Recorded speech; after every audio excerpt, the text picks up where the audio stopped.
How lovely. You have a nasty habit of surviving. You know what they say about the fittest?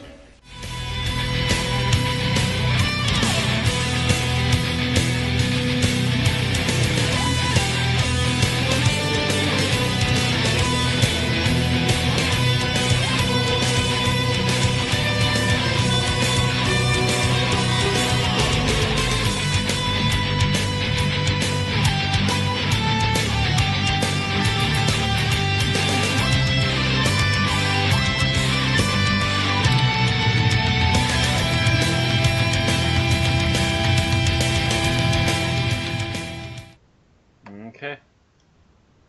Welcome, peasants, nobles, and androids, to the 154th episode of an Unearthly Podcast, streaming live on the 20th of April, 2016, and hopefully everybody's sober despite that fact. It's too bad I used up my Game of Thrones comparison last season because this episode deserves the title Game of Androids much more than The Time Warrior did. This is The Androids of Terra by David Fisher, and starring Tom Baker, Mary Tam, and John Leeson as the voice of K9. I am Bill Sylvia, the Man in Black, and with me are Mad Matt Winchell. Hi. Randy Ronson McCulloch. 420, dude! Aaron Romeo Moon Burke. Batman vs. Superman is the greatest movie ever. And Tim the Enchanter Sheridan. Hakuna Matata. And everyone, don't forget to follow ws.maninblack on Snapchat to join in when I watch and riff episodes for each new podcast. Even if I didn't quite get to it last week, I definitely did this week. Wow, we had to make Bill mentally downshift. Awesome.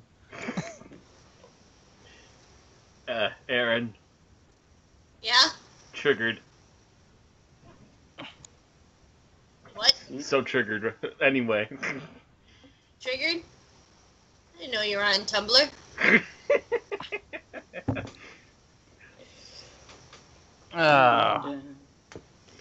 Tumblr will never hear of this. Okay. Well, we have a lot of news today. Not a lot of it is particularly big news, just a lot of random pieces of news. So let's get a start with some birthdays. First birthday, we'd like to go out posthumously to David Whittaker, a man well known for being a writer and script editor in the first season of Doctor Who back in the 1963-64 season. He wrote such episodes as Enemy of the World. He was part of the writing team on the Daleks, along with Terry Nation.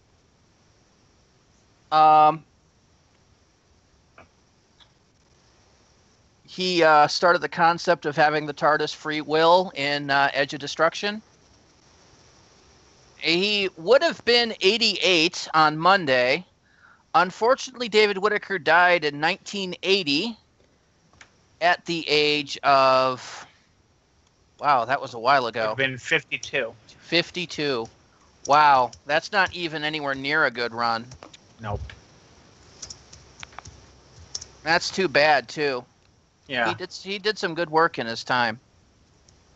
Well, and in lighter news, happy birthday to Louise Jameson, who played Leela during Tom Baker's run. She turned 65 today, the 20th of April. She is still associated with the role of Leela in the Big Finish audios, in the Gallifrey series, and in the Fourth Doctor adventures, I believe. From there, we move on to the middle ground between old and new Who, with the birthday of Eric Roberts in the TV movie as the Master. He gets a lot of flack for that role. Personally, I don't think he did a bad job. Eric turned 60 also on Monday. A lot of Monday birthdays. Yeah. And more to come. Monday. Moving into New Who, happy birthday to Camille Coudry, who played Rose Tyler's mother, Jackie Tyler. in the first 4 seasons of modern Doctor Who, the Eccleston and Tennant eras, respectively. She also had a Monday birthday. She turned 51. And then the next birthday is Peter Capaldi, the 12th and currently standing Doctor, who turned 58 last Thursday. I almost put him in last week's podcast, but I figured I would wait until he actually had his birthday to wish him happy birthday. And then finally, David Tennant, the 10th Doctor, who I just mentioned previously, turned 45 on Monday. Tennant, of course, was the Doctor from the 2005 Christmas special through the 2009 to 10 Christmas and New Year's special, where he was replaced by Matt Smith. He's then gone on to do more dramatic roles, and last seen was playing the Purple Man in Jessica Jones on Netflix. And was also recently in the Madison area last weekend. Oh, that's right. Yeah, for the convention. Yeah, he was there for Wizard World. I don't suppose that's the appearance that some websites are talking about him dressing up as the 11th Doctor. I didn't include that in the news because it's not necessarily, a big thing of news, but I am a little curious about that. If it As happened Matt in the last 2 weeks, then Yeah, he dressed up. They claim the headlines are dressed up as Matt Smith. I'm pretty sure they meant as the 11th Doctor. Yeah. Mm-hmm. Which would be interesting. Mm-hmm.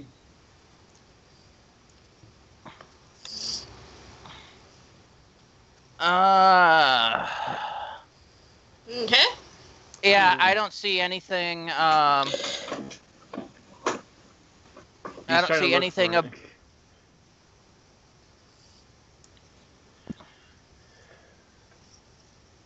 He's looking for not seeing it. So... I see him dressed as Peter Capaldi. Oh, that I hadn't heard of.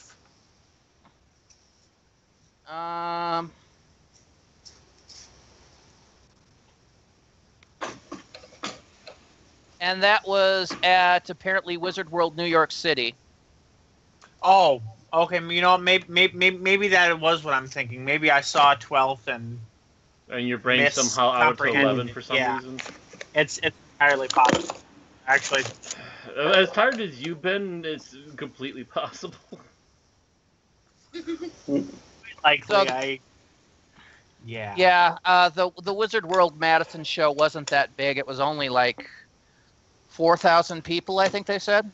No, it's 3,500, I believe. Oh, wow. What the volunteer I talked to said. Wow.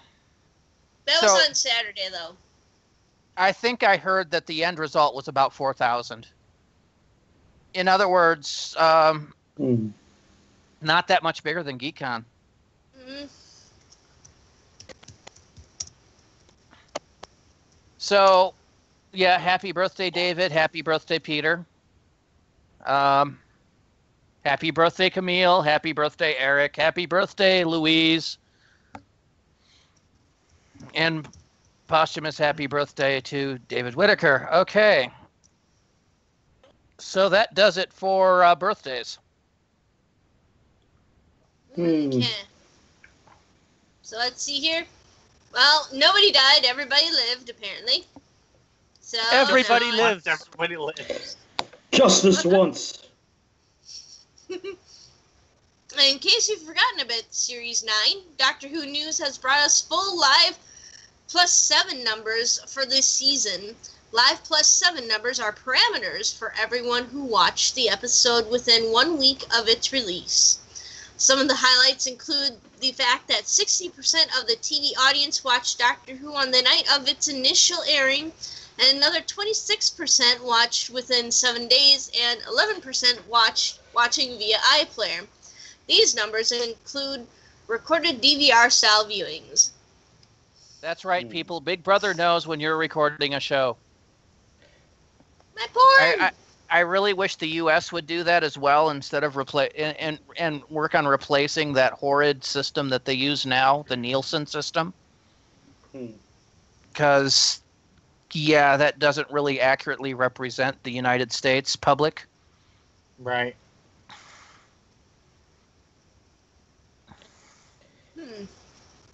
Yeah, how do they do that?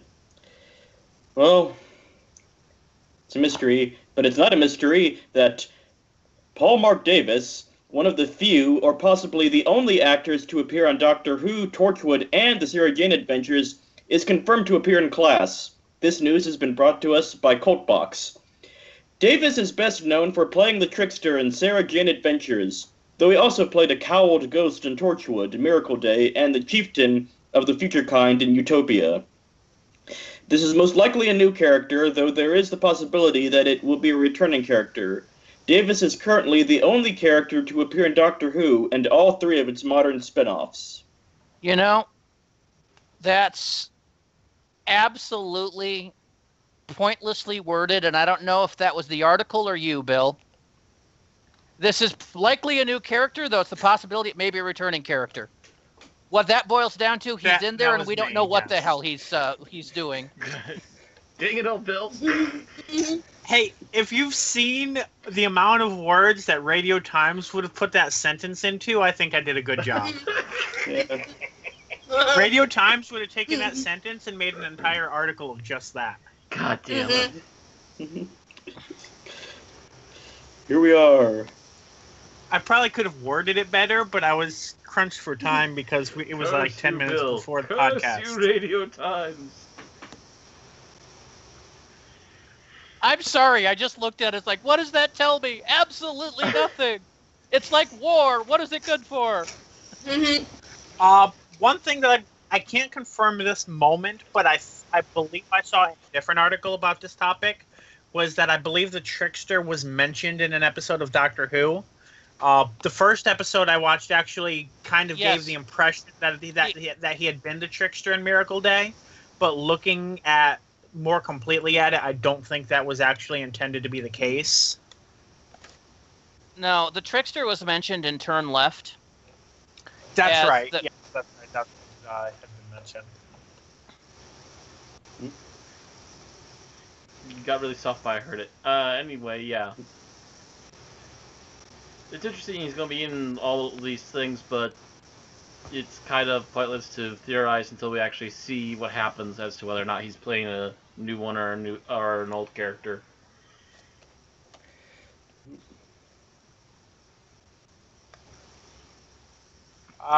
Moving on from Radio Times, BBC head of drama Polly Hill has left the BBC for a new position at ITV, which ITV has now confirmed, a week after saying that they don't comment on it.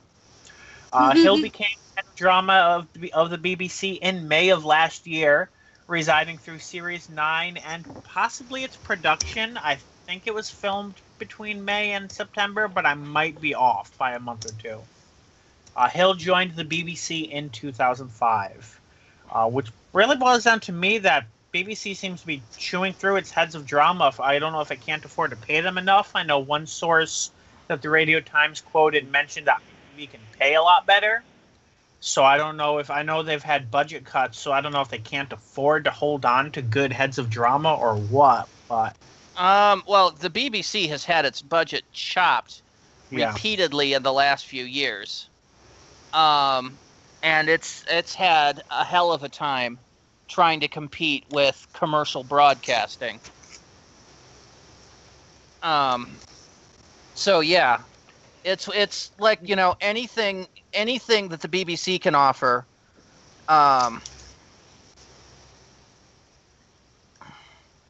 anything the BBC can offer, ITV can offer better.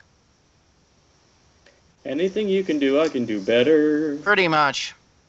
Pretty soon we're going to own the BBC. Well, that's been a distinct possibility. There have been discussions on the BBC going private. And, you know, some politicians want that to happen. But it's not a majority listing yet.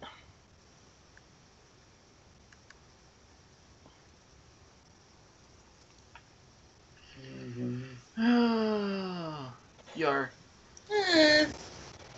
And I'm trying to get my next news articles up, but they're actually jamming my browser. I hope I didn't. Browser about to be jammed. And I just deleted that, but I don't know if anyone tried to open it while it was in that case, while it was in that situation. What? Open what? There was a cold box link pasted in the Times links, and I noticed it because the font was a different color. I'm not sure. Yeah, if that's what's killing me. It's killing me. Literally, it's trying to open up a whole bunch of scripts. I'm gonna have to manually shut down my browser. You've hit me with the pop-up bomb. No, that's what happens when you don't have Google Chrome. It's not technically pop-ups; they're pop-ins. You can still block them. Pop-ups pop For the most up. Pop-ups part. pop in. Are the pop-ups evolving and creating new forms of pop-up life? Okay, As let's see poisonous if I can as get they to are my to news any article computer, now. I'm not surprised. According to South Park, they are.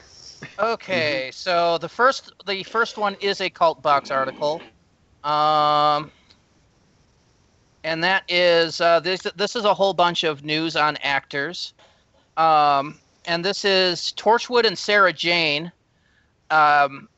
stars are uniting in Victoria, which is Jenna Coleman, Eve Miles, and Tommy Lawrence Knight.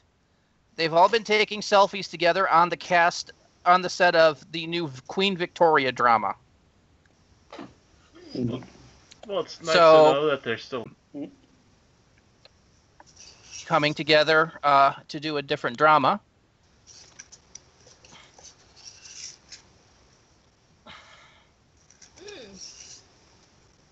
And again, I have to kill my browser.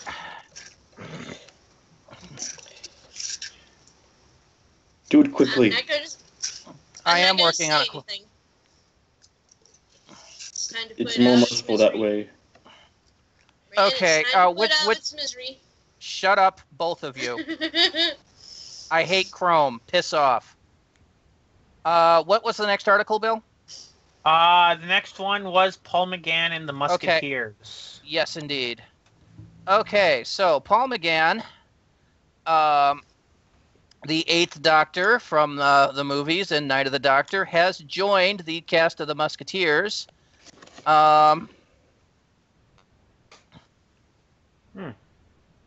Which will be ending after this season. So he's just joining for the last season. Yeah, he's playing a wealthy nobleman who is engaged to an old friend of Aramis and finds himself in conflict with the Musketeers. So he's playing the new bad. This is, of course, after Capaldi was originally Cardinal Richelieu in the first season.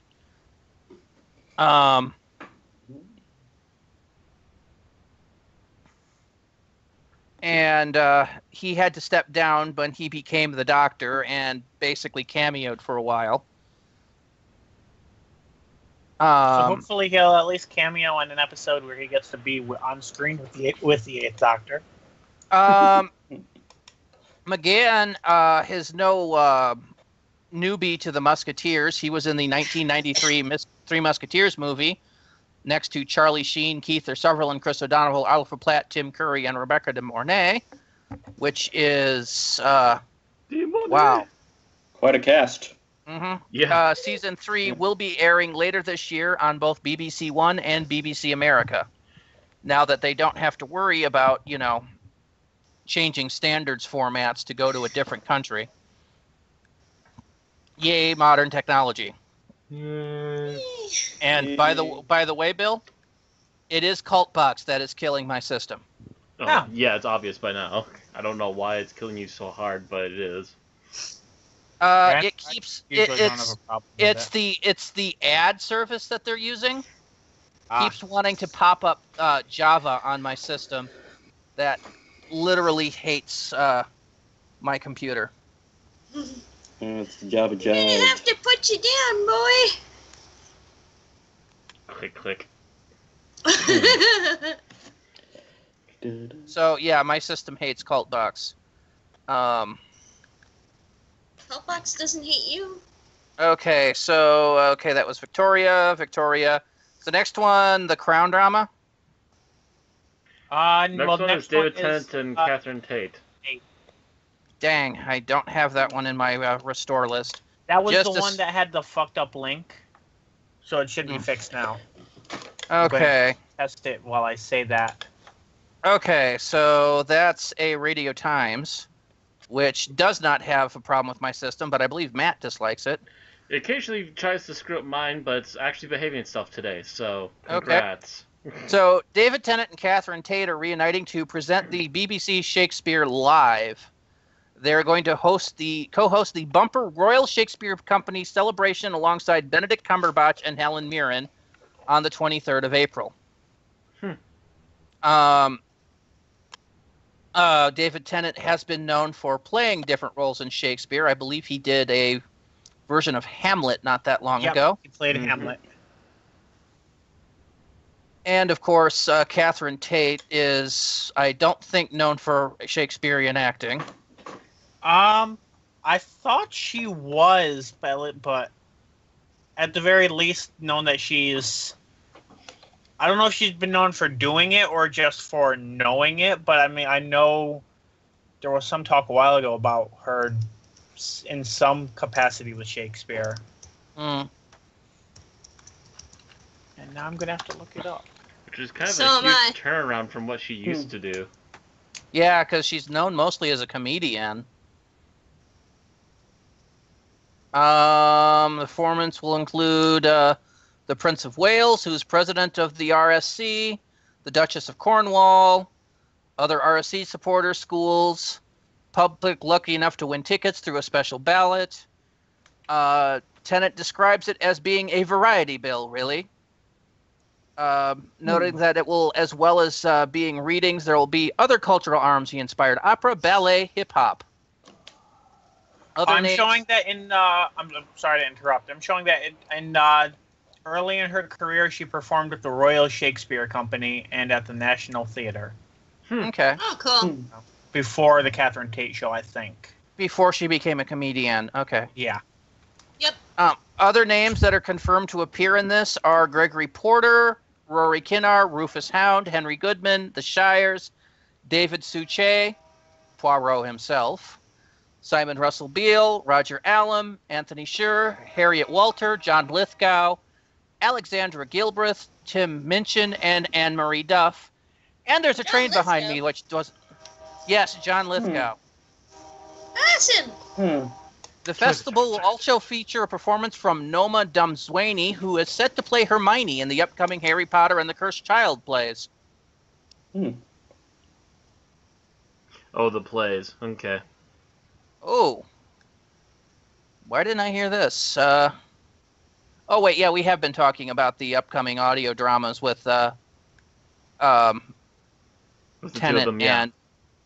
Yep, okay, so... Yeah, we're aware of them. We've been covering those in our Big Finish, right? They were just mentioning that, and I'm like, wait a minute, did I remember that? Yes, I do. Get ready for your browser to hate you again. Yeah. Okay, so our final bit, also from Cultbox, is Netflix has confirmed the launch date for Matt Smith's The Crown drama. The new royal family drama, The Crown, which is co-written by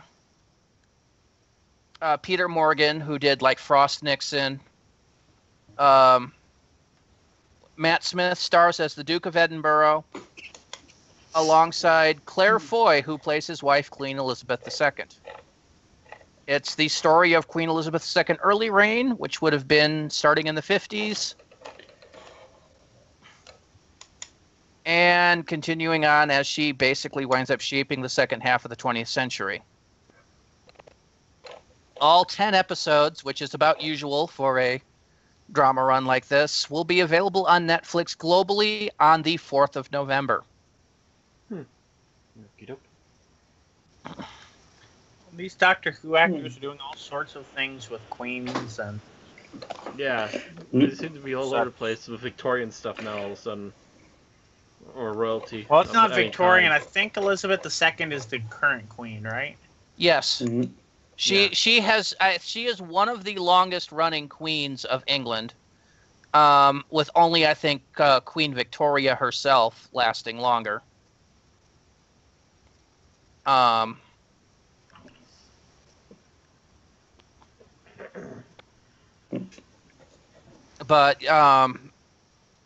it's gotten to the point where people are wondering when she's going to actually step down and become Queen Mum, because it's obviously that she didn't let the throne go to Charles.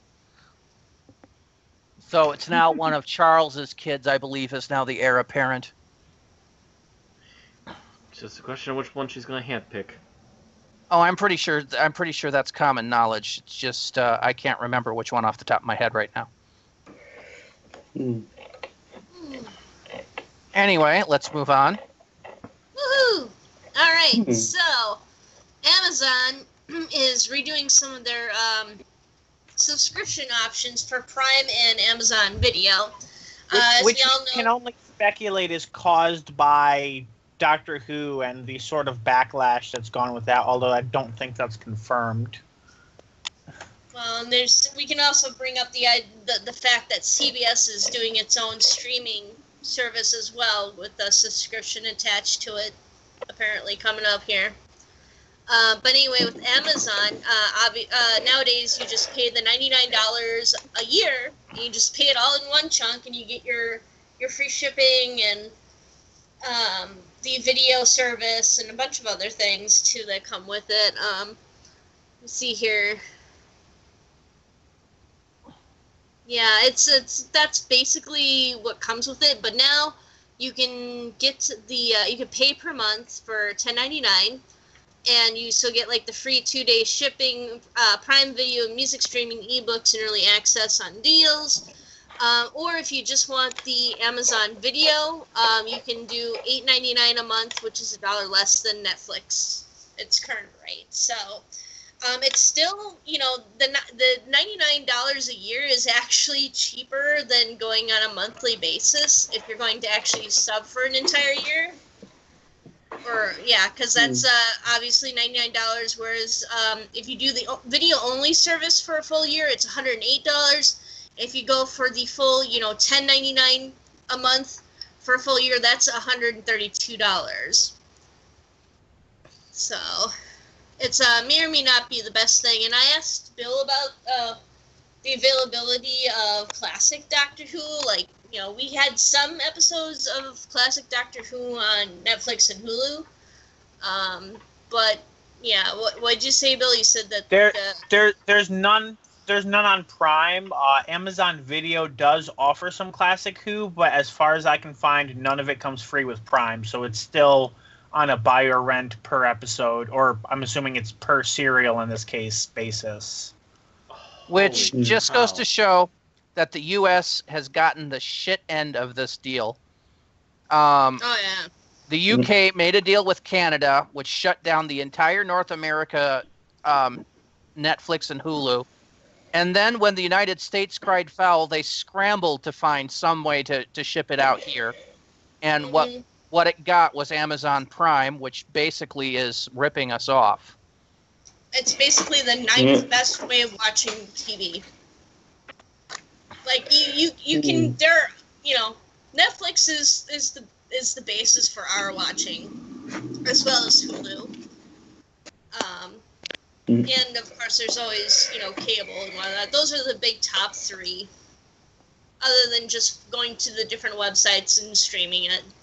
But I can't justify. I don't order enough from Amazon, and I just can't justify, getting an Amazon Prime account set up. So I don't know about you guys. How do you guys feel about it? I can't justify doing the Amazon Prime.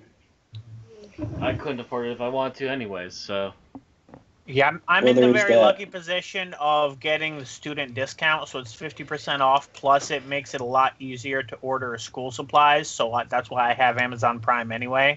Mm-hmm. If not for that situation, I probably would not be subscribing to it. Yeah, it's hard to justify that cost for really one series, because pretty much anything else you can find, you're going to find it on Netflix. Yeah, I mean, You're going to find it on Some Hulu. things that are on Netflix are on Prime, but in general, no, I haven't. I mean, in general, I think Netflix does have more of a selection and is more convenient. Yeah, it's for me. We have Netflix and Hulu, and Netflix is for older shows, and Hulu is for more recent shows. So Netflix is for On top Daredevil of and that- Jessica Jones. hmm And we also have cable, but keep in mind a lot of people are still getting rid of their televisions and getting rid of cable and stuff. They're just using the internet now. So Oh yeah, I watch. We have cable, but I mainly use it to watch Agents of Shield on Xfinity.com. Hulu has Agents of Shield. Yeah, but if you, I think you have to subscribe, or even if you subscribe, I think you have to wait 24 hours before they upload it. No, it's next day. Yeah, the next day is 24 hours. No, I mean literally, if it's aired at 8 p.m. the night before, if it airs on 8 p.m. Tuesday, it's up at 7 a.m. on Wednesday. Gotcha. So it's not 24 hours. It's the more next. like 12. Oh. It's like But the I next know, broadcast I know day. if you don't subscribe to Hulu, you have to wait a week before watching the new episodes. Uh, Well, and also keep in mind that if you subscribe to Hulu's no commercials, they still stick, for Agents of S.H.I.E.L.D. at least, they still stick commercials at the beginning and end of the episode because Agents of S.H.I.E.L.D. is it's considered like an exception to their no commercials rule. So, for that but streaming. there's still no or streaming. commercials during the actual Yeah. episode, though. Exactly. So really, everything but CBS I get through either Netflix or Hulu, and CBS I grab off my cable because they're doing their own thing, and I think that's going to bite them in the ass. Yeah. Oh, also to mention, seasons 1 through 8 are available on Amazon Video. But then, Bill, didn't you say that season 9 you had to buy separately as well? 9 is currently episode by episode. I have a feeling that when 10 comes out, that's going to change. The DVD and everything for 9 is out already, right? If it's not out now, it will be shortly. Because I know Netflix, until the DVD came out, it just wouldn't be available, whereas Amazon Prime tends to be a little faster, things like that. As a result, Netflix, everything they show is DVD converted. unless it's original, right? Right, unless it's an original series, it's all based off the DVD release. Yeah, Amazon is a little. In some ways, it's like iTunes in the sense that certain shows, as soon as a new episode comes out, you can buy that episode or rent the episode from Amazon, which I think is kind of the situation that Series 9 is in right now. I don't know. I mean, this is a new thing. We're still kind of keeping our eye on it to see when Series 9 becomes free with Prime. So I'll try to, keep checking that every so often if I don't see a news article on it and see when it stops asking you to pay. All right. So let's move on. Okay. BBC Books have released details on next month's novel featuring the 10th Doctor and Donna, In the Blood. The latest to be written by Jenny T. Colgan. They feed on your anger. They need your despair. All over the world, people are venting their fury at one another on social media. Wow, that's a shocker.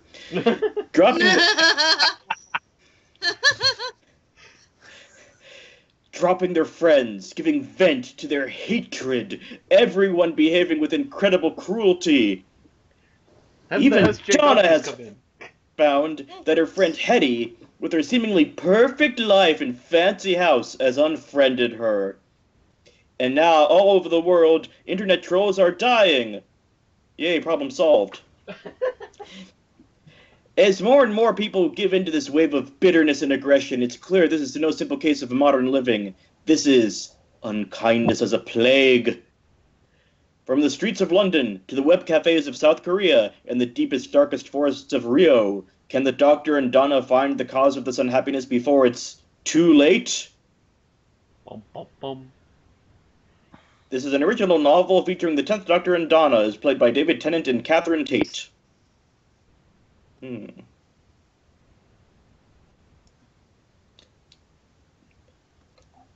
right. You know, I'm getting the feeling that this is an idea that someone should have thought of long before now.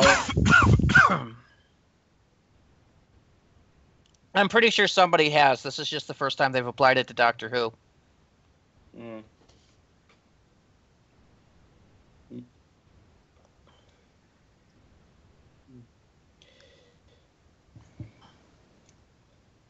Yeah, I really don't have anything to add to that.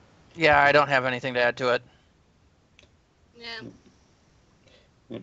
Well, I know the source of the anger. It's what we were just talking about with Amazon Prime.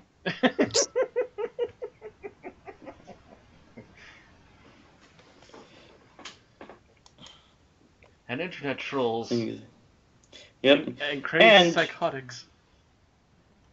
Yep. And while we don't cover monthly releases of comic issues here at Unearthly Podcast, we do like to keep you informed of major events in the comic world. Today we bring you the news courtesy of Doctor Who News that Titan Comics has announced its first Doctor Who spin-off comic not starring the Doctor. After a resurgence in popularity, Torchwood is back in the spotlight and debuts its new comic series written by John Barrowman and his sister and writing partner Carol on July 6th of this year. So, John Barrowman is writing Torchwood comics. That's interesting. The art looks half decent. Titan Comics, isn't that one of the ones owned by DC? I don't think so, no. Unless I'm. Oh, you know what? I'm thinking of Dynamite. Never mind. Ah, Titan Comics. I know I've heard of them before, but I can't put my finger on it. well, they've had the Doctor Who license for a couple years now, so we've mentioned them a few times. That might be That might be what it, you're maybe. thinking of. Because I remember IDW originally had it when it got picked up in the early 2000s. So apparently it's past. Yeah. hands. They lost it around the 50th anniversary. All right, moving on to our news from BigFinish.com. Out now is Doctor Who Nightshade, featuring Sylvester McCoy and Sophie Aldred. This is a novel adaptation of a novel by Mark Gatiss, adapted by Kyle C. Zikora. This was before he actually wrote for the show, and apparently it was pretty popular with people that read it when it was released. I don't know if Rand or anyone is among that group. I don't have any of the Doctor Who books, so.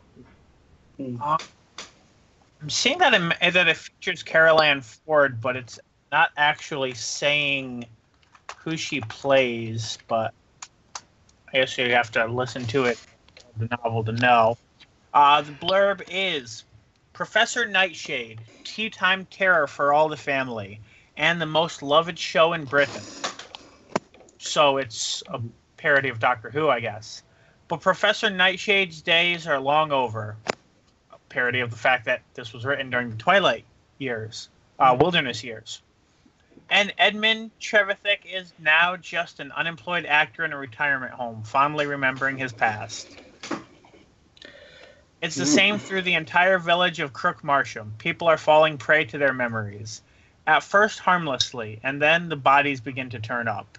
The Doctor and Ace arrive on the scene. But with the Doctor planning his retirement, it may be time for Professor Nightshade to solve one last case. Oh, that era. I can just imagine the deja vu Sylvester McCoy must have experienced while recording this.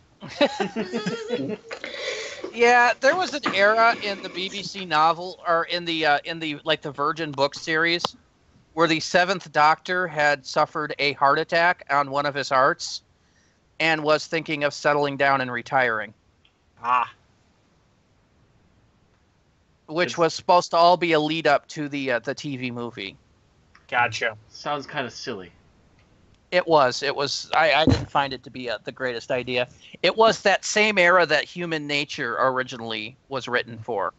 Although he's still traveling with Ace and not with, good God, what was that guy's name that he was traveling with in Lung Barrow? God damn it! You and your constant reminders of Lung Barrow. Well, we're talking about the novels leading up to the movie. Lung Barrow is the novel leading into the movie, so it's relevant. It's not a random out of the blue thing. There is a trailer on here, but I have not listened to it. So if you're interested, Chris, by the way, is the name of the guy that. Okay, so that Chris was Chris Quedge. Yeah. Okay, I wasn't sure if that was him or if somebody else was Chris. That shows how many Virgin novels I've read. All right, moving on to upcoming stories. The Meddling Monk is going to be coming to the Doctor Who line of short trips, which is rather interesting because short trips are generally narrated by only one person, and that person's generally a companion. Let's see if they don't give us a blurb, but they do mention that the monk encounters the third Doctor and Liz Shaw just as the Doctor starts his exile on Earth and makes a tempting offer in Doctor Who: The Blame Game. In 2017, in Doctor Who: How to Win Planets and Influence People, which is a parody of a well-known book, apparently, or at least the title is. The monk makes his case for invading Earth to the powerful Darkon Corporation while explaining there's a fly in the ointment. The fourth Doctor confronts Sarah. That's definitely interesting. It's definitely not the same actor because that picture does not appear to be someone who would have been playing. Yeah, he definitely was not playing the monk in the 60s. So I guess he's regenerated. Maybe. The Blame Game is out in July for those interested in seeing more about it. By the way, stepping back to Nightshade for a moment. Okay. Of the Virgin New Adventures, the novel series, Nightshade was the 8th such novel. The previous 7 being multi-part stories. The first 4 were Time Worm, which had 4 parts, and then the next 3 were Cat Cradle, which was a trilogy, and then Nightshade started out the single adventure novels. And Lung Barrow was number 60 on that list. So they could technically burn their way through about another 52 books. Okay, so they must have been getting ready for his retirement for quite a long time. Yeah, it was kind of an on again, off again thing. Do you have the list in front of you, or? Yes, I do. Where's Ice and Fire on that list? Ice and Fire. That's Ace's departure. I don't see it. Are you sure you're not thinking of Love and War? It might be Love and War because Love and name or a title. Love and War was the final original Ace series. After that, it became Bernice, and that's right after Nightshade. Yeah, Ice and Fire. God damn it! I need to retire from speaking. Apparently. Normally I would Google this shit, but I'm just not prepared. Get prepared. Yeah, so Love and War is number 9, and then it was Bernice, and then they wound up picking up Ace again for a few more adventures. And then it became Ace and Bernice for a while, and then Ace finally left in the 35th novel set piece. And then, of course, in the Big Finish universe, Ace gets picked up again and travels along with Hex. Who's not in these at all. Right. And there's the occasional Ace single shot, like, like number 50, which was, kind of an anniversary special, had, like, everybody. And then Ace shows up again in 54, and then shows up again in number 60. So just kind of an on-again, off-again thing. All right, our next upcoming item, and this one's coming a bit sooner. Up until now, I believe we did not have a date for the 10th Doctor Adventures featuring David Tennant and Catherine Tate. The date is now released as Monday the 16th of May, so that's less than a month from now. Featuring the stories Technophobia by Fitton, Time Reaver by Jenny T. Colgan, the same person that wrote the novel that Tim announced earlier, Death and the Queen by James Goss. Yeah, just those three. Which we've covered the blurbs from those in the past. You can pre-order for £30 on CD or £25 for download. And that is for the limited edition set of the full volume. I'm looking at it. I'm actually showing $25 for U.S. audience to download, but it is still the converted version of the pounds price for the disc, which comes out to $43.13. The individuals, let me see here. The individuals are currently showing up as $15.80 on disc or $8.99 for digital, if you would prefer to purchase individual stories rather than the box set. Which is actually something I kind of wish Big Finish would do with more of their box sets. But that's about all the news on that, since we pretty much knew all that was needed to be known about that. So, yeah, all right. Less than a month until our first New Who Doctor appears in Big Finish. That's interesting news. I'm still tempted to buy that set. I shouldn't say the first New Who Doctor, because the War Doctor has already been out for a few months, but he's kind of a special New Who case. mainstream Doctor, though. Yeah. Mm-hmm. Okay. So other news, science fiction news. Aaron and I went to go see Batman v Superman yesterday night. Uh-huh. We knew it was going to be bad going in, but we needed to quantify the bad. It wasn't as bad as we thought it was going to be. No. It actually clears the bar as not being a bad movie. It's firmly into a mediocre movie. However, when you add the quantifier Batman or Superman movie, well, actually, if you add Superman movie, it becomes a bad movie. Yep. Yeah. It's fairly slow, which is part of its big problem, is the fact that other than like the last half hour and maybe the first 15, 20 minutes, it's pretty much kind of plods along. Another problem it has is it seems to have kind of a faded color palette. Everything is in dreary colors, and it didn't need to be. A lot of the action sequences took place at night because obviously it's easier to CG stuff at night than it is in daylight. Well, some of that made sense because if it's Batman action sequences, Batman functions at night. Yeah. That's part of Batman. That's what he does. Yeah. But still, like, a good chunk of them did. And when it was even day outside, it was usually gray. Gray and nasty, and you couldn't really see what was happening on the screen. So it's suffering from Man of Steel syndrome again, still. Yeah. Yeah, well, yeah, this is very much a sequel to Man of Steel. Which And is it's something I wasn't looking forward to. So you say that I seem to recall Man of Steel having a lot of sunlight. I remember the sunlight always feeling like it was grayed out. From what I've seen Really? of it. For me, I thought this that's because Kansas. for me, this really felt like Zack Snyder trying to do Watchmen again. And when he did Watchmen, he did what he was supposed to do with Watchmen. But this is not what you're supposed to do with Superman. He is supposed to be the slice of light in the gray.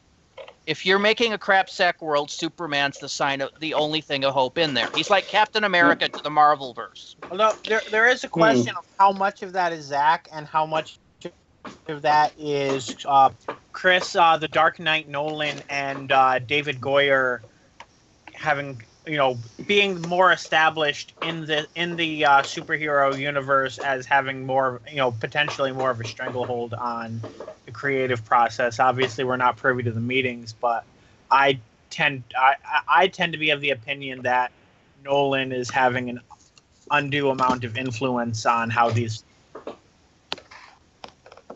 I don't honestly think so. I actually think this is part of Zack Snyder's style, because Snyder was the one behind Watchmen, and it feels like Watchmen again.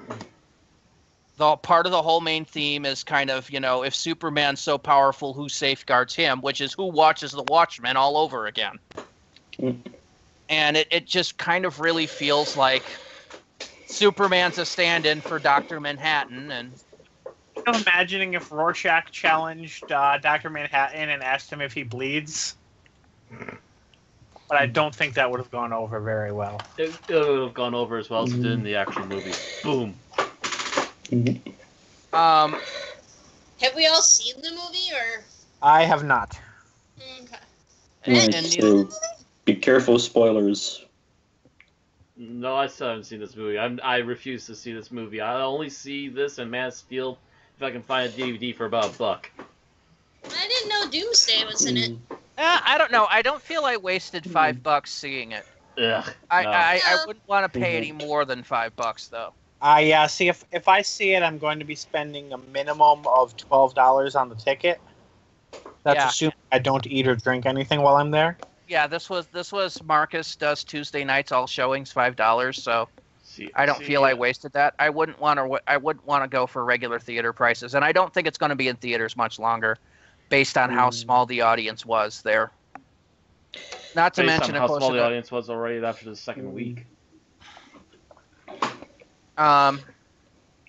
But we know that Ben Affleck has gotten approved to do his own Batman movie, which he has creative control of, and that's going to be interesting because he was probably the best part of this movie. Him and frickin' Jeremy Irons as Alfred was great.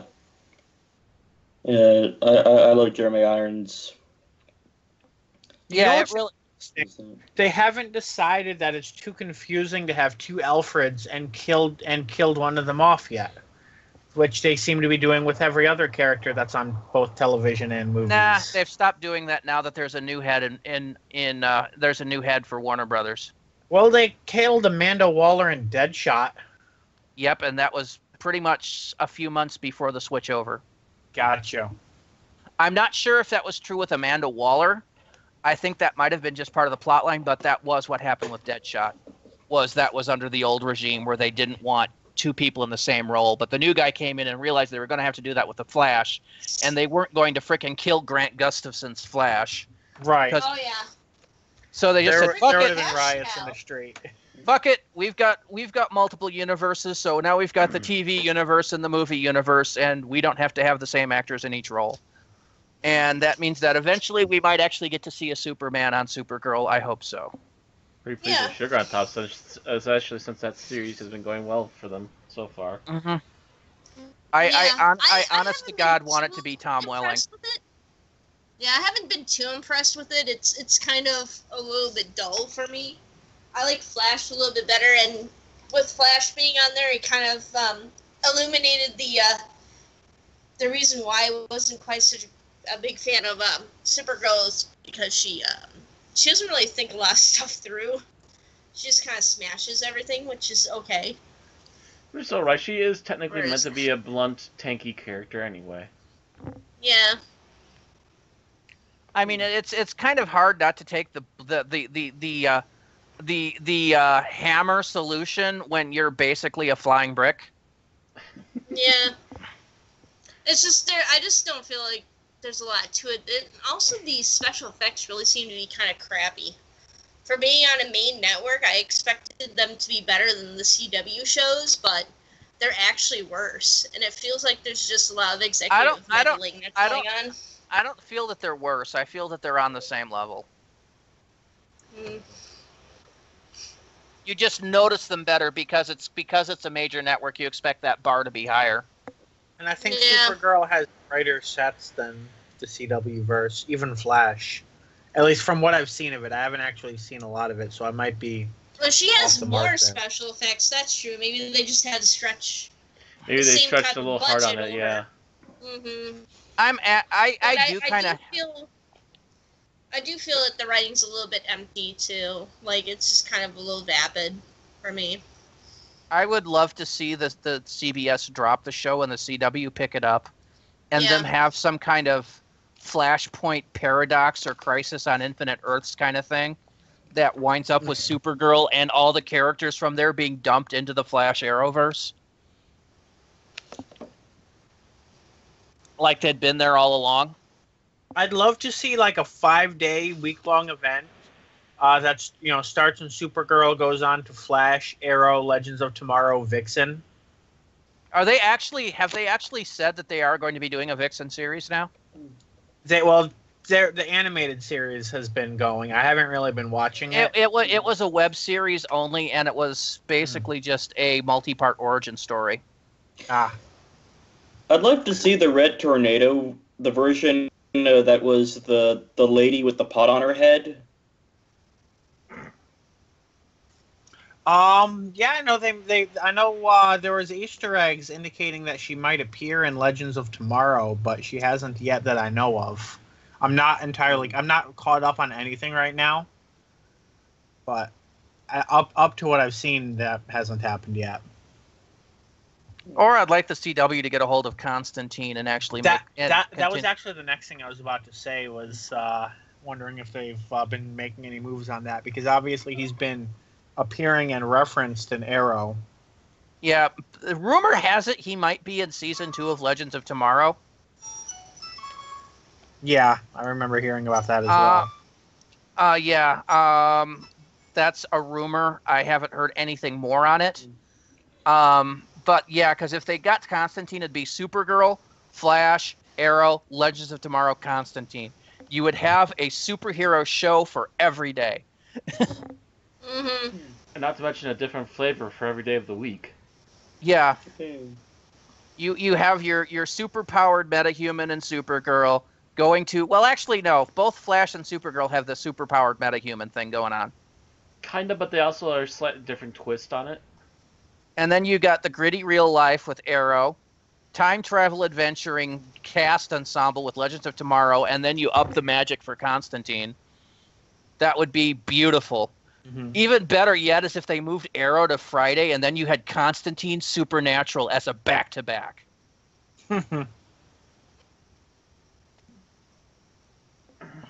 It'd be awesome. But anyway, we're getting an hour in, and so we should probably get to our 5-minute challenge. Nope. So who is up for the 5-minute challenge today? I did it last time. I think I'm up for it. All right, you want to go for it? Yeah, I made sure to take notes this time, since I don't want to let the fact that school's been kicking my ass completely keep me from contributing. Okay. All So, right. Matt, get that stopwatch up It's already up. Ready? and give him a countdown. Ready as you'll ever be, Bill? Yep. All right. 3, 2, 1, go. The Doctor, Romana, and K9 arrive on the next planet to search for the next segment of the Key to Time. The Doctor, fed up with having been sent on an errand, declares that he's entitled to a 50-year break and goes fishing. Romana goes off on her own to find the segment, which she does fairly quickly in the form of a statue. However, the pair of them are each captured for trespassing on royal property. Romana is taken in by Count Grendel, whose land the statue is on, and the Doctor is taken in by Prince Reinhardt. Romana is mistakenly taken to be an android until her swollen ankle points out her organicity and saves her from beheading.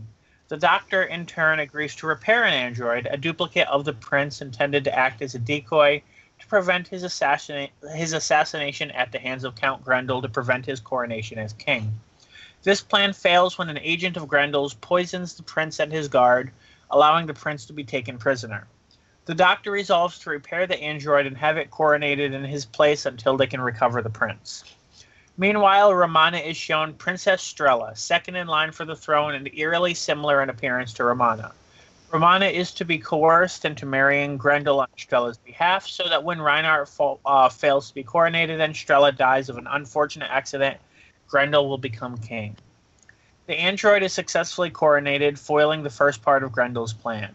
The Doctor also identifies an android assassin in the form of Princess Strella sent to assassinate the Reinhardt bot. Grendel quickly identifies the Doctor's role in this and builds a new android program to kill him as well. The Doctor and Lamia, his opposite on Grendel's side, work out a deal for Romana to be released and Grendel to be granted immunity for his crimes. This turns out to be a trap, leading to a shootout in which Lamia dies.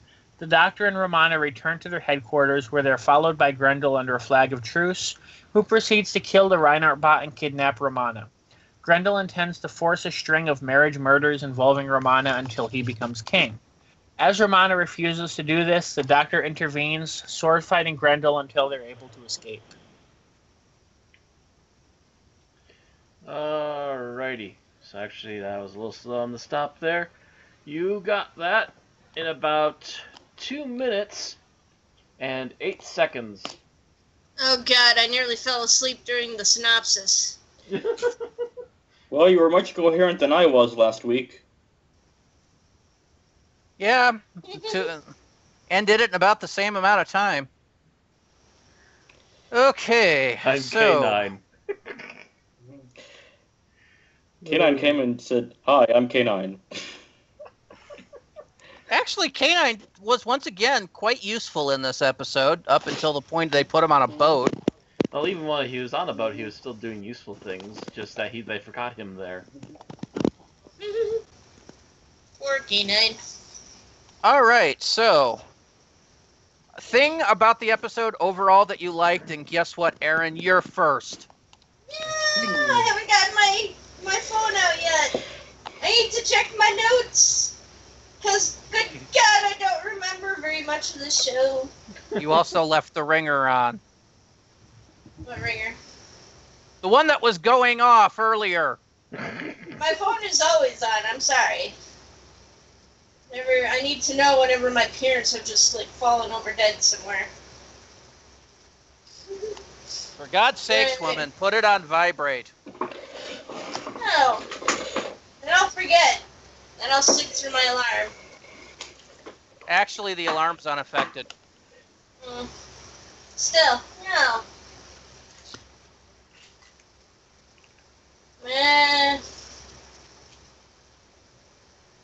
I'm trying to think of something that I liked overall. Oh, wow. We're already started off negative. Oh, actually, I did like the actor who played the prince. I thought he was fairly charismatic. Until he got sick, and then he kind of stopped being interesting. That was in the first episode, I think. At the end of the first episode. Yeah, so then he got sick and he stopped being interesting. So basically, I did like the idea that he could kind of swap between acting like the prince and acting like an android.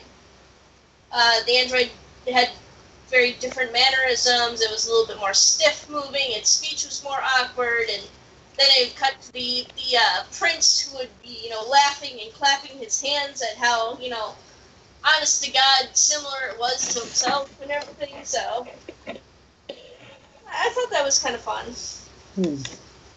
All right.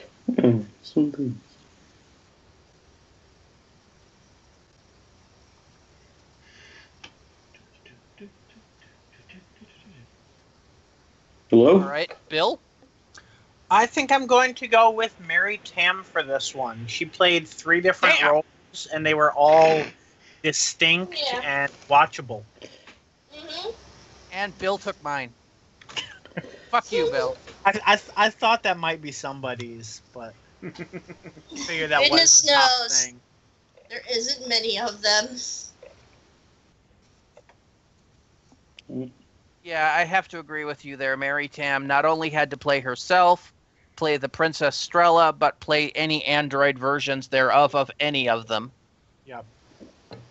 And the androids pretty much shared a personality. That's why I consider them just a role. But still, at the same time, it was, still a very diverse role for her to play. And it's good, and it was good to see her acting out of the box in this one. Out of the Romana box.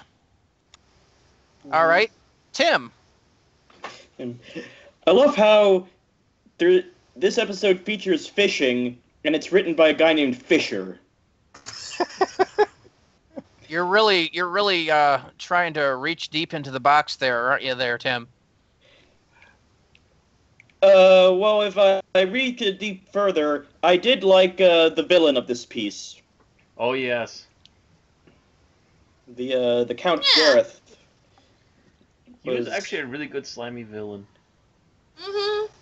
Yeah, like he was just slimy enough, I think. Like he wasn't off-putting. Still, I sometimes think he made his intentions a little too obvious.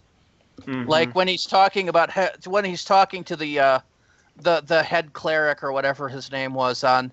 Yes, and then you're going to want to stay around after the funeral because there's going to be another wedding. I mean, more, and he would have been going, and twirling his mustache. Yeah. There was a few times where I was about to say, if this had come out a couple of years later, it would have been Anthony Ainley's master in disguise. It did have that Snidely Whiplash Ainley feel to it, didn't it? Mm-hmm. Just a bit. There was another one where I was about to call him Littlefinger. Maybe he was the master in disguise the entire time and we just never got the reveal. Damn, another I planet didn't even lost. know he Damn was it, the villain until... Yeah, the Doctor foiled him and he never even had a chance to reveal himself. Which also explains why they had a foil fight. Except, of course, the fact that the Master at this point is still all, burn victim-y. True. Okay, Matt, we don't know, though, that it wasn't Ainley coming back into the past. Okay, so what did you like overall, Matt? I liked that the plot wasn't too convoluted. You could actually kind of follow what the plans were for the most part. It's not like I don't know. I haven't heard anyone here complain, at least not yet, that the plot lost them at any point.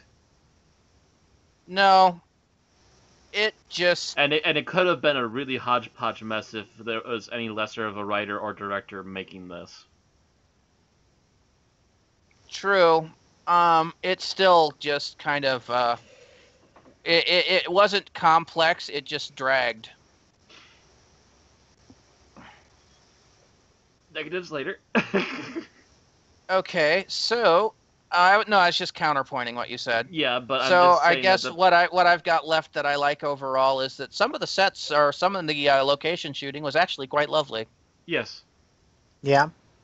Although, I felt that kind of worked against it because you got such an England vibe to it when this is supposed to be another planet.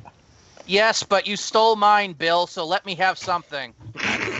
Yes, let him have something, Bill. You cruel man. I almost went with the fact that this is one of the very few serials that I can tell all of the white men apart, even though they all look... I mean, like in so many of them, it's just a bunch of guys that look the same. That's why I said white men.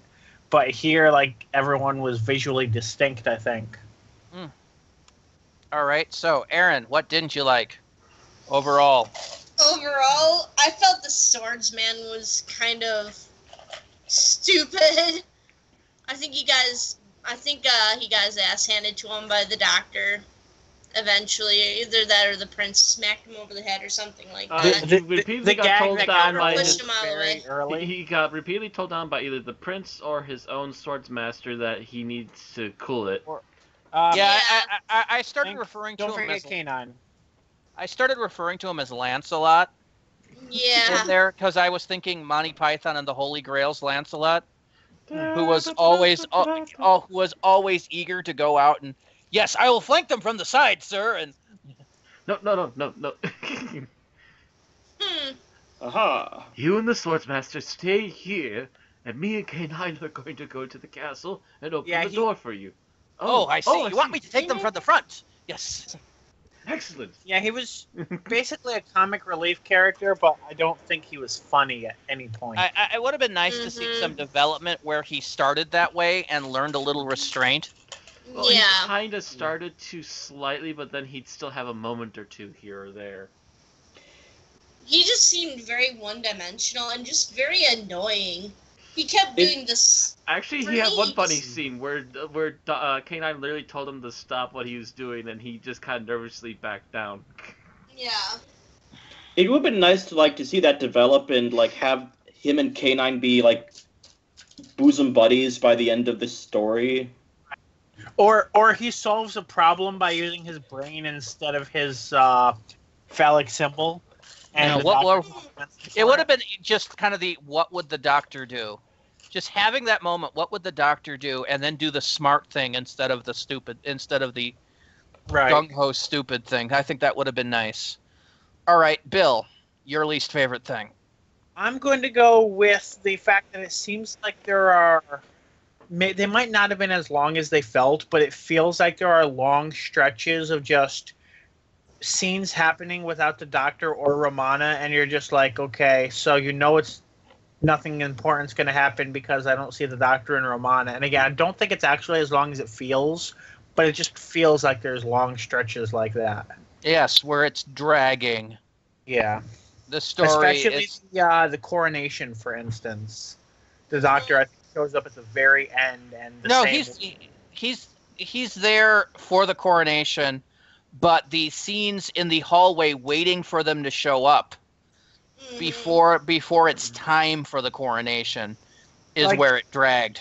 It's not really until the Romana bot shows up that the doctor really makes himself seen in the coronation. Oh, he's there. He's standing right behind the king, and every now and then the king would slump, and you see the doctor go over and try to fix something.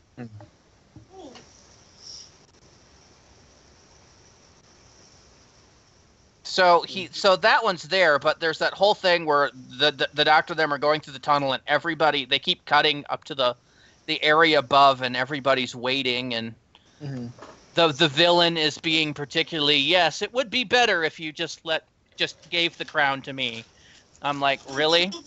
Oh yeah, that's right. There was that whole long dialogue scene where he's like, yes, obviously the prince is not going to show up and be coronated, so you should just, give me the crown. And yeah, that scene went on a bit longer than it needed. That went on forever. I'm like, especially really, with none of the three mains getting a chance to quip at anything. Yep. And really, that in itself is a problem with this, is the fact that usually these plots can be written so that Tom Baker can be witty and charming throughout most of it. Like even last week's episode, which I know you haven't seen, Bill, but the rest of us did. And it would have been a lot worse episode without Tom Baker being able to do witty and quipping. Like with Ribos Operation. With Ribos Operation and Pirate Planet, he's at his peak doing it, because it was not only it was a good story, and he did that on top of that. But even we saw last week, he could bring up a flagging episode by doing some of that witty and quipping. And here, he just did not have enough room in the script to do it. It's not so much he didn't have enough room; he just didn't have enough time with Romana to do it. Yeah, or time with anything. He had a couple of scenes at best. Right. And it just really was not. Like there are scenes where it's like he's trying to be funny, but they're like, no, we don't have time for you, Doctor. Get off the screen. Yeah, it's just it fell short. All right, so Tim, your least favorite overall thing. Or your what you liked the least overall, yeah. That Astro guy, the guy with the rainbow hat. I thought he was a bit too dense. Yeah, the kind of pastoral character. The one that's supposed to be hanging off the continent, doing all the weddings and everything. Yes, but yeah, like when Count Guthrie was saying, so you're first going to marry him, then he's going to die, you're going to be his funeral. Then immediately after, I'm going to marry the person who you got married to, and is like, You know, if I was this guy, all sorts of bells would be going off in my head at that moment. Yeah, I think he had the bells going off, Right. but he didn't really have the power to do anything. Yeah, 'Cause that all I he mean, could've- this is implicit or He could have refused to marry them. Yeah, he could And then- literally put down his foot and said, "No, this sounds really fishy. What's going on?" And then the head priest suddenly has an accident, and they have to get a new head priest. our head Sure. priest was old. He died of a heart attack. Very suddenly, while visiting my castle. You're standing in the castle of a guy who has a fuck ton of guards, and you have yourself. You could always, manage an escape. I don't know. He's Does not he look like the type to manage an escape? exactly. He's not the You get doctor. slipped through into the tunnel. He's the type to get thrown into the dungeon until the queen comes and forces someone to let him out. Yeah, he was just put in a bad space because he didn't really have the authority to do anything other than, hey, look, I marry people. Hey, look, I do funerals. I'm a priest. Yep. I mean, once he got back, he could have excommunicated the guy, I'm pretty sure, but that's about it. I did like his hat, though. It is a very shiny hat. Well, of course, he was the head of a religious order. He has to have the big hat. Because that's what... Otherwise, he wouldn't look important. Right. It's like the Pope. The Pope has to have a big hat because he's the Pope. Yeah. My mentioning was mostly out of Overlord, which they mention your helmet a lot. Yes, you and All your right. big shiny helmet and your little goblin things. I will get to All right, so, Matt, your least favorite thing. Oh. So I mentioned that the story at least was sensical and you could follow it. My problem was not even just the fact that the key characters aren't around, therefore nothing happens.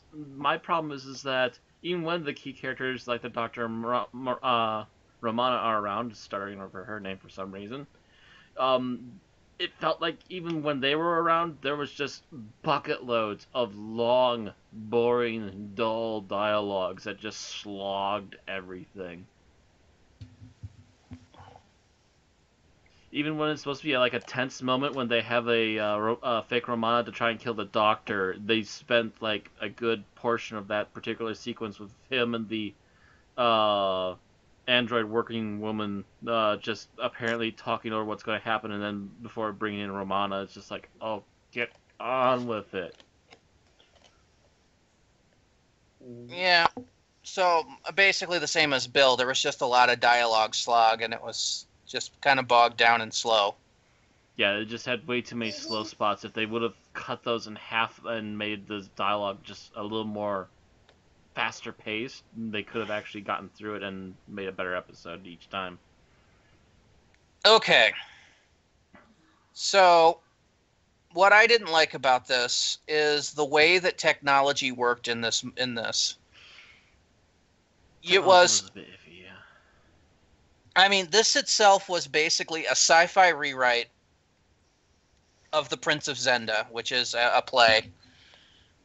And they added androids and energy weapons into it to make it sci-fi, but at the same time everything else is medieval stone castles and all this antiquated equipment, and really there's no feeling of how did they get to android technology from. Basically it was such a mix of like 16th century technology and 26th century technology that it just didn't blend well. It kind of clashed with itself. Right. You got knights on horseback, but they have essentially lightsabers. What? Yeah, So exactly. are the horses mechanical too? I was wondering, but there was They- no indication of such. Yeah, they didn't make it very clear. Well, if maybe they have were. electric feet. But even there was nothing to show any form of anything in between. No adherence of coal power or vehicles or anything that would have made androids a little more believable. Right. Instead, we went straight from the crossbow to the capacitor with nothing in between it. Or even like, even if they had the idea that, well, we found androids in a crashed ship and a few people learned how to modify them, even, a few lines of dialogue of that would have kind of wrapped up that loose end enough for it to make sense in Doctor Who. For some reason, I keep thinking that all of the characters in the story are androids. No.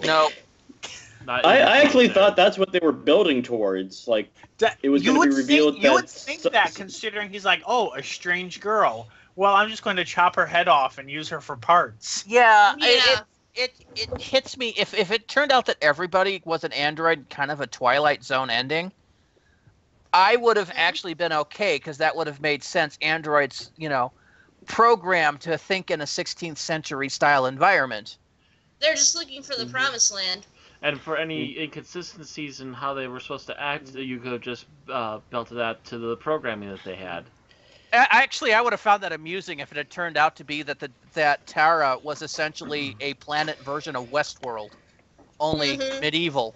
I would have found that amusing. In the medieval section, yeah. Yeah, it would have been amusing as hell.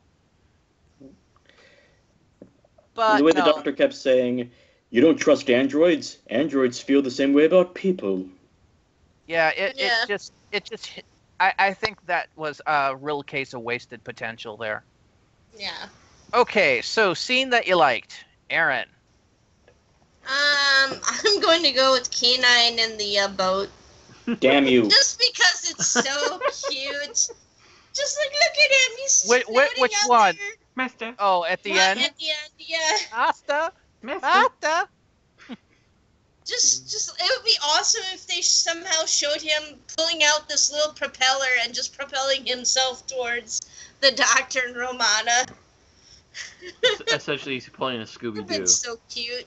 Yeah. Actually, it would be more of a Dino-Mutt, really. That too. They crossed over. All right, Bill? I think I'm going to go with the scene where Romana's talking with Lamia, because I just kind of feel it's the most development that any of the Tara characters get in the story is that scene. Like, that is the peak of new character development that we get here. All right. Yeah, pretty much nobody else really evolves. Mm-hmm. All right, Tim. I have to say my favorite scene is when the doctor says, "Would you mind not standing on my chest? My hat's on fire."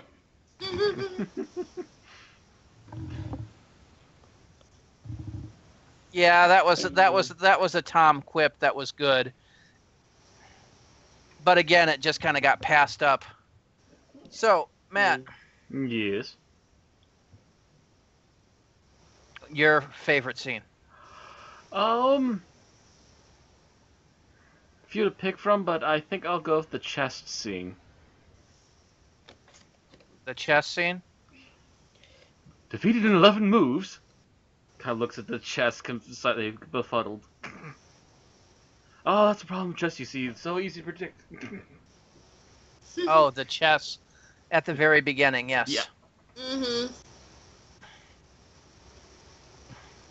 I'm going to have to go for my favorite scene is the one where the doctor decides to pop out, taking the Count at his word, and they shoot at him, and he runs back in and then pops up in the door and goes, "You liar!" Back in. Shoot, shoot, shoot, shoot. Because it was one of those Tom Baker quips that, actually made me kind of laugh. It was one of the few moments where he does save what could have been a otherwise tedious scene. Mm-hmm. So, that does it for scenes that we like. Scenes that we liked the least, or scenes that we hated. Aaron. Scenes that I like the least. Let me see here. Yeah. Don't fall asleep on us, Aaron. No, actually, see, that was me yawning. No, So I mean, that's she's why I been threatening like to fall going asleep first. the entire episode, so she starts thinking about scenes. Yeah. Well, see, I've been taking little cat naps. That's the good thing about going first. Kitty. Oh, I know what I don't like. The beast chasing Romana at the beginning. Oh God, that Just was really the paper, bad. Yeah. The paper mache mask is just terrible. I'm assuming that's what it is. Oh I yeah, mean, I forgot about that thing. yeah, I know. That was so I keep seeing a picture of it. It Why just looks does so it terrible. exist? It is literally the worst thing in this entire It episode. Like, exists I to think- twist. I It exists think- to twist her ankle in most. Yeah. I think the cyber shade is better than That's that. what it looks like. It looks like a cyber shade. Oh, the Cyber Shades have a better mask. Yeah. Okay, so Bill, your least favorite thing. If my summary wasn't clear on this enough, I'm going to say the action climax because it just, I don't know, it feels pointless. It feels like it's not something for this Doctor to be doing, and it feels like it's just messy. It They feels go like from- it belongs with the third Doctor. Yeah, it felt more like a Pertwee thing to do. Actually, did a Snapchat of one of those. I wish of Tom saying, "I wish John were here" during that scene, because yes, that is something. It would have been so perfect in a Pertwee script, and it's just so not perfect for a Tom Baker script.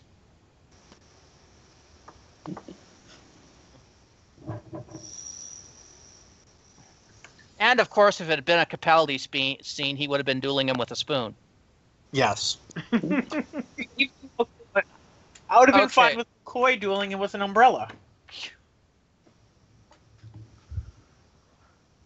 Davidson dueling him with a cricket bat?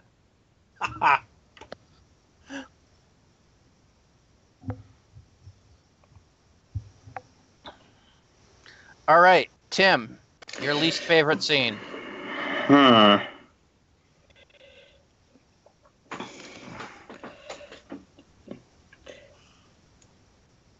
I didn't like the scene where Count Gareth throws the spear at the android, because the way that all of a sudden you can tell they just changed it to the dummy. Mm-hmm. Mhm. That was a bit obvious, too obvious for me. Yeah, it was a little obvious. All right, Matt, your least favorite scene?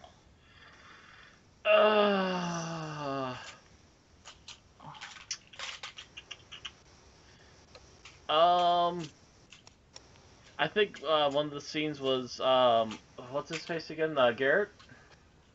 What's his name? He tended to do a real repulse, curse you minions kind of thing, especially with the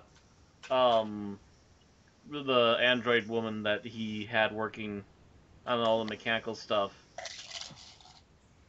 He kind of really did treat her like rubbish, and was kind of annoying after a while that he just kept going back to her and blaming her, and yet at the same time trying to cook up new plans with her.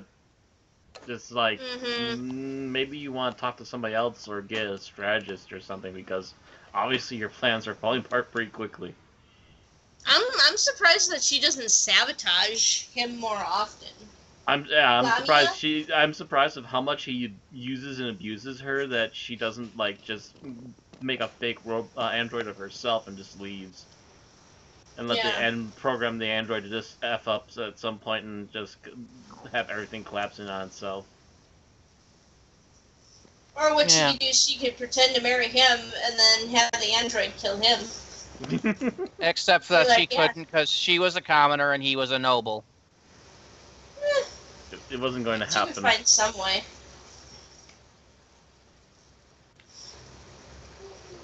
Anyway, my least favorite scene is along the same lines as Tim's, but it's the entire scene. It's, wow, they let the Count in on truce, and he manages to abscond with Romana, who never screams Until we hear until them they're leaving. riding away with her on a horse. It's like, it was so out of the blue. Oh, he has Romana. Like, seriously. She got in there, was able to deliver one line before she's captured. And I Again. honestly, like that whole scene feels. I mean, and some of it is a little better when you realize that the whole point was to distract them, but still not a lot of it. He comes, like that whole conversation with the doctor, and it's like Tom Baker is acting the hell out of it, but still the writing is just so choppy, and the dialogue is just feels weird. And once again, the villain is so blunt with his planning. Yes. Mm-hmm. That it's like, wow, dude, you really need to go to Supervillain 101 here.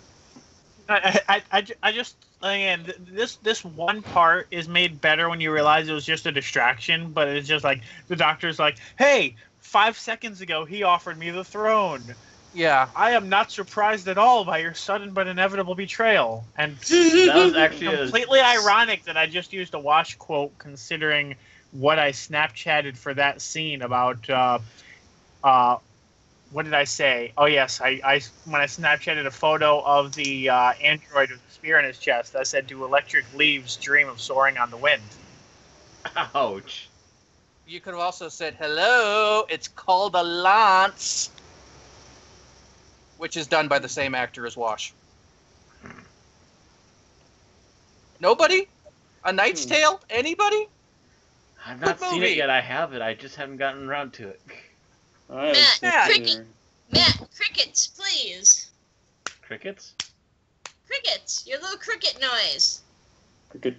I hear no cricket noise. I hear someone else having a cricket noise. The way that you ruined it. The way that you used to whistle, Oh, make the sound of crickets. you had to be a little more specific than just cricket noise. I'm like, what? Why What are else you would I on be saying about? crickets? It's like I thought she meant you had a soundboard, and I was like, since when does Matt use a soundboard?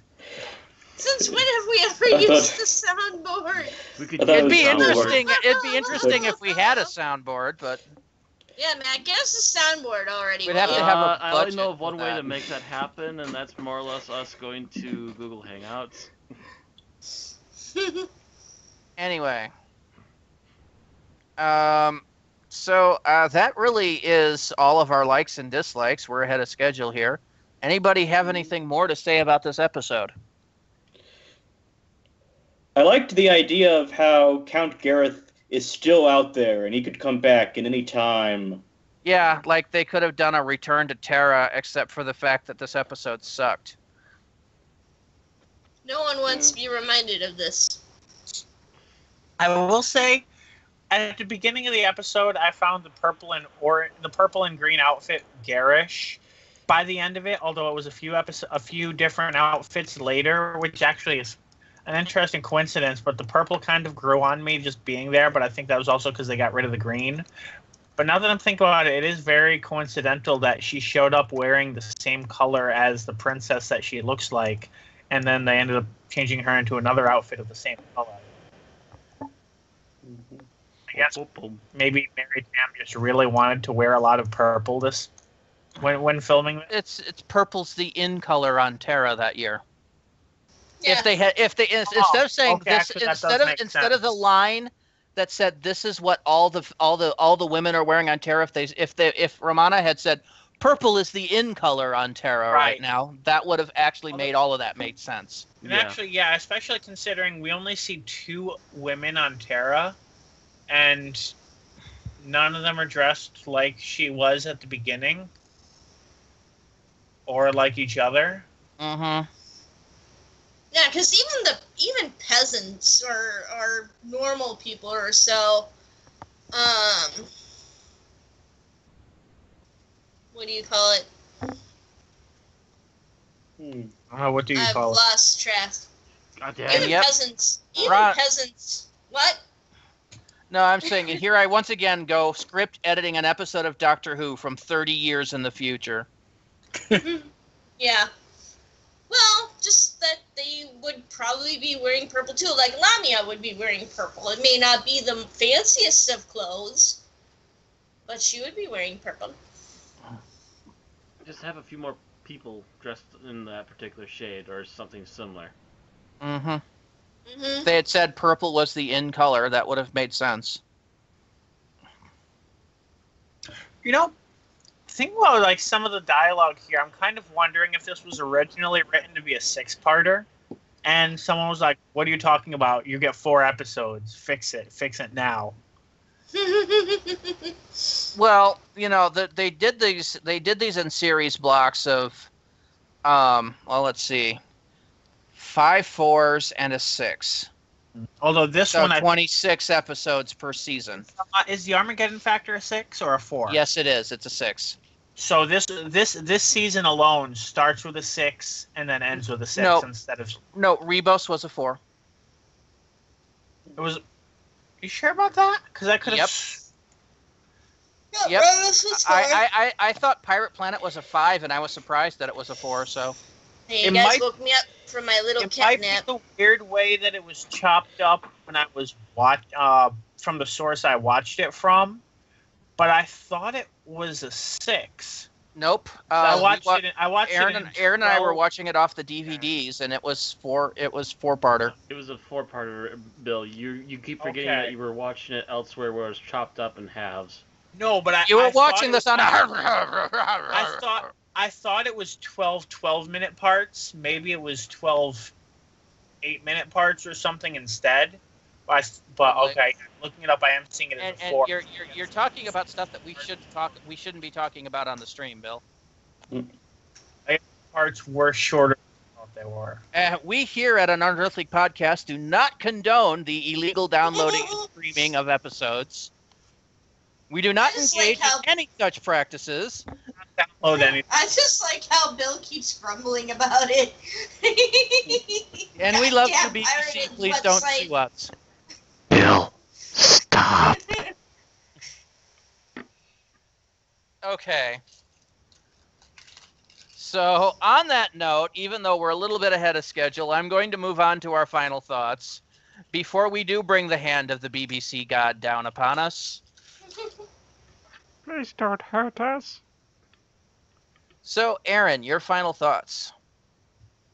You woke me up from my catnip again. Okay. Anyway, so I actually kind of liked the little sword fight. I thought it was a bit more comical until towards the end when it kind of got a little bit more serious, I guess. But when the doctor's first trying to figure out how to handle a sword, that was kind of fun. A lot of the other things were just kind of meh. So it's just, and it really just did not keep my interest, or hold my interest, I should say. Like, really all I remember is the first and the last episode. So, kind of like Batman v Superman. Yeah. By the way, Okay. Batman versus Superman, I've seen wrestling matches that are more fun. Okay. I was just doing a comparison. Bill, your final thoughts. I'm gonna say this episode, it's better than some, or should I say, it keeps my interest better than some in certain ways, which is mainly due to a few charismatic actors, especially the main villain, or both of the villains actually. But due to that, it doesn't fall quite as boring as some stories come off to me, or it's not, I don't even know the right word, but causing me to give into ADD, I should say. But there are definitely other points where it just drags unnecessarily and definitely could have used some work, causing it to come down as pretty much being middle of the road. All right. Is that it, Bill? Yeah. Tim? I didn't think this episode was all that bad, but it wasn't. It's All just that good? all that good either. But it struck me as just this, like, a curiosity for most parts. It is like, so like just enough to like keep my attention from wandering too much, but it's like, yes, that's a thing that's happening. Yep. And the thing that saved it for me was the characters, like, except for the Astro guy, the priest. but I did like the villain and the swords master and the prince and everything. So it was just intriguing enough. All right. Matt? I think this particular story had a lot of really good ideas. I think it just suffered, however, from the fact that the ideas were a bit too short, and so then they had to fill it in with a bunch of word soup. And after a while, the word soup gets to be noticeable and boring. If they could have figured a way to slim it down to maybe 3 episodes, this probably would have been perfect. But it is what it is. All right. So, in my opinion, my final thoughts here. This is the second episode we've seen written by the same person, and it suffers a lot of the same flaws as its predecessor, Stones of Blood, in that it's a little too draggy and not enough action-y. And whereas the first one managed to be salvaged in part by Tom Baker's remarkable charismatic presence, the fact that the action is so split up between different groups all over the place led this one to feel like it didn't have that bonus and instead kind of got dragged down into the doldrums.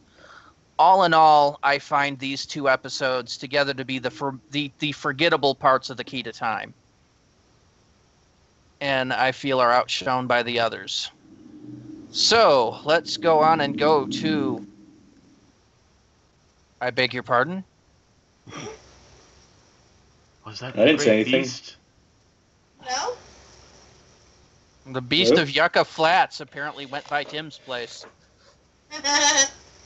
All right. Should it? Tor Johnson came to visit your window and said it's time to go to bed. Okay, so Aaron, your score for Androids of Terra.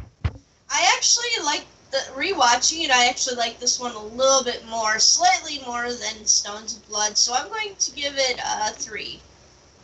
3 flat. All right, Bill. I'm kind of in the middle between 2 scores, but I feel like this is going to get fairly low anyway, so I might as well give it the higher of the 2 and say 3.5. 3.5. Okay. Tim. I'm feeling very generous, and I thought this was an okay episode, so I'm going to give it 4. Tim feeling generous with the score? All right, Matt. I just flipped for it. I was in between 2 different scores as well. I'm going to give it a 3.5. 3.5. And I will give it a 3.0 myself, feeling that it really just kind of got dropped down from the last one quite a bit. And that will average our score out to a 3.4. Just above average. Just a wee bit. Which puts us... Data sort. I said sort ye data. Sort in the name of God. Sort, ye data, sort. No.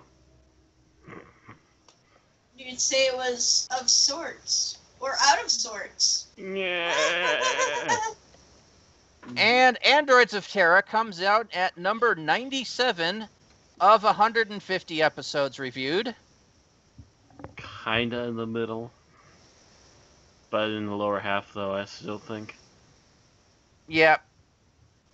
75 would be middle, so it's in the lower. It is on the same score as the 5 Doctors, Terra Firma, Doctor Who and the Daleks, and Silver Nemesis, Curse of Peladon, and Night of the Whisper. It is above Vengeance of the Stones, Planet of the Daleks, In the Forest of the Night, Evil of the Daleks, and, of course, last week's episode, Stones of Blood. And is just below Jubilee, The Christmas Invasion, The Time Machine, Death's Deal, City of Death, Mark of the Rani, and A Town Called Mercy. So it's just slightly beyond the reach of being at least decent. Mm-hmm. But it's also just a step above being meh. Yep. Well, that is kind of what the rating is saying. So that's gonna end it here for Androids of Terra.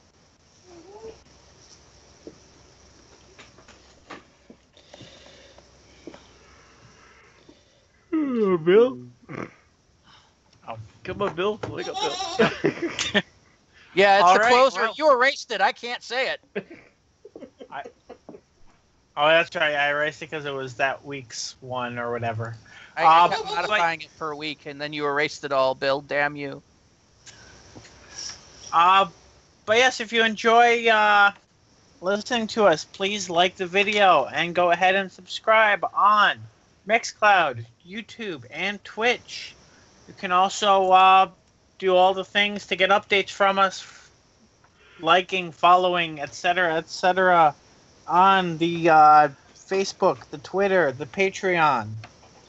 And of course, don't forget to join us next week as we take a look at The Power of Kroll.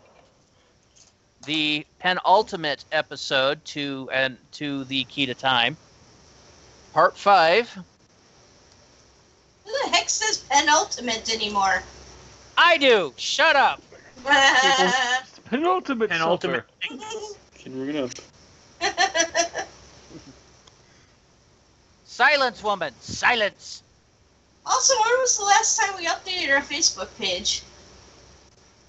Depends on how you define update. We've been posting on it, but the photos have not been updated in a minute. Which reminds me, I should update the links thing one of these days. Considering some of Matt's links were still pointing towards Blip TV. Really? What? We never. Wait. Are you sure about that? Are you No, talking for about like Matt's the own really show. old stuff? No, for Matt's own show. You're not Anyway. talking about the links thing that we display at the end of the episode, then. No, I don't think so. No. I'm Anyway, assuming we've next- stopped streaming by this point.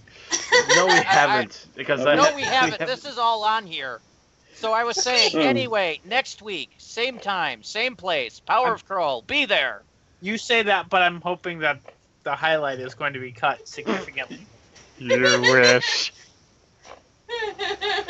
I'd have to do Oh, by the way, for how the much internet. money has our Patreon made? Are we still eating our soup cans? Pretty sure zero. Help us, people! We're eating out soup cans! Am I supposed to get a notification if we get our first follower or whatever patron?